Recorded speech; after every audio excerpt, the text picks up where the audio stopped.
Oh, we didn't get a video of the fuel pump going back in with some technical difficulties. One of the hardest people have problems with is getting these hoods back on this, so I figured we'd at least video that for you. Go ahead, man. All right, just kind of lay it up there.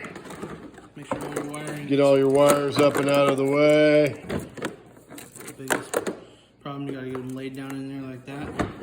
You kind of wiggle it back. Make sure this front. So this front's got little like slots that it slides into. If you can kind of get it to this stage where you're not all the way slid back, when you can pick up, you're in your slots. So for the rear, you want to make sure that your air tube is kind of near where it needs to be. Get your plastics pulled around the side. There's 2 more slots on each side. You slide it back. Then you can push. I reach up in here. I just grab onto the tube from this side.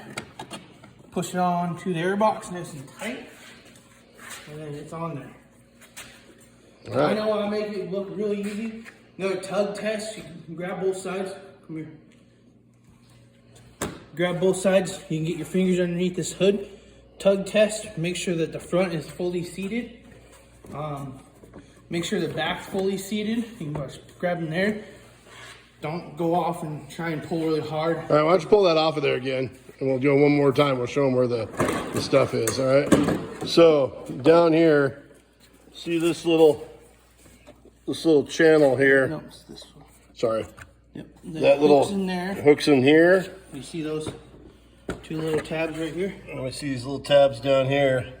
Oh, I can collect a little water inside of it too, I see. Yeah, it just sits on top of the airbox. Yeah, so anyway. Right here. And then you got your upper hooks. So it's real simple. The hooks go in here, and then when we come up top, they go in here. There. Okay, so let's do it one more time, Justin. Just kind of settle it on the machine. You'll feel it. Yep. So if it's sitting weird, it's not in there.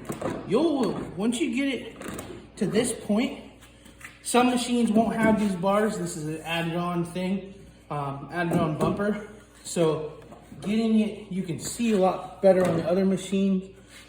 You get it set down there, you pull your wiring up, make sure all your wiring up for your accessories, if you have accessories also, headlights and your gauge cluster.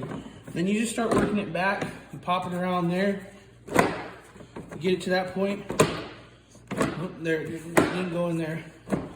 And then you just kind of push it back. We tug test in the front, make sure it's hooked. And then just make sure these are in their spot too. And then, it's basically the screws. You got 2 screws here. Yep, show them those 2. And 1 on each side here. 1 on each side there. And then the other one holds the glove box. The other 2 hold the glove box on. So. Yep. And you got to make sure you get your air tube back on and get that clamp on that.